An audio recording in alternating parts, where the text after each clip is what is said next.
Glenn Ciccone from the Good afternoon.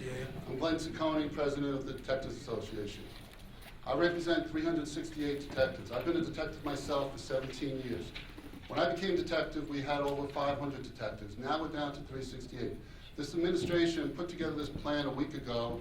The only information I have on this plan is that we're going to take 8 precinct squads and make them 4 precinct squads, and we're going to reduce the number of detectives.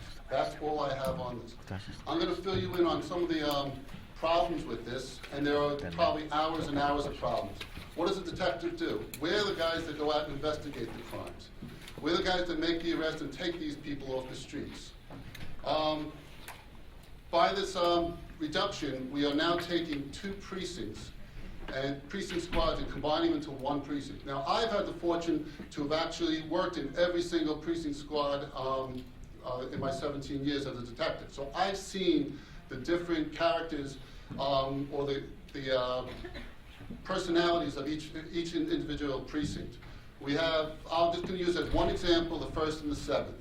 I was part of the building committee that been working for the last 2 years. This was going to be a state-of-the-art precinct because the 1st precinct, as Gary and Jimmy had mentioned, is completely obsolete.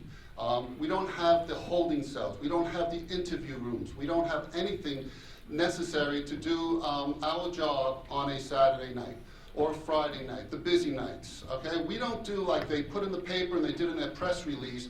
We do not work out of a PD, a police vehicle. We work in the precinct station house. We call in our witnesses. We bring them into the station house. We bring our victims into the station house. We bring our subjects into our station house. We bring the snitches into the station house. Most people don't want us going to their homes to interview them. They want to come to the station house. We have, last year, there was over 10,000 walk-ins to file a complaint. There's tens and tens of thousands of people that walk in for issues and maybe they're sent away. But over 10,000 that filed a case report, and out of that 10,000, over 3,000 became detective investigations. Now picture this, we have communities like the 1st precinct, which I spent most of my time in, or the 5th precinct. These are communities, these are minority communities, and these people quite often don't have a vehicle or don't have a driver's license, and they rely on neighbors, public transportation to get them into their local precinct. To ask somebody from Roosevelt or from Uniondale to get transportation down to Seaford is absolutely, utterly ridiculous, and it won't happen. So what happens to these communities? Adversely affects these communities.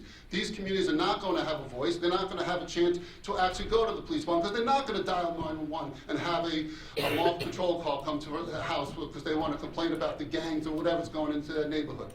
These are the people that we really have to concern ourselves with. You know, Dennis, you said earlier that you believe that we have the best police department in the country. Well, vote for this and we're going to have half of the best police department in the country. Thank you.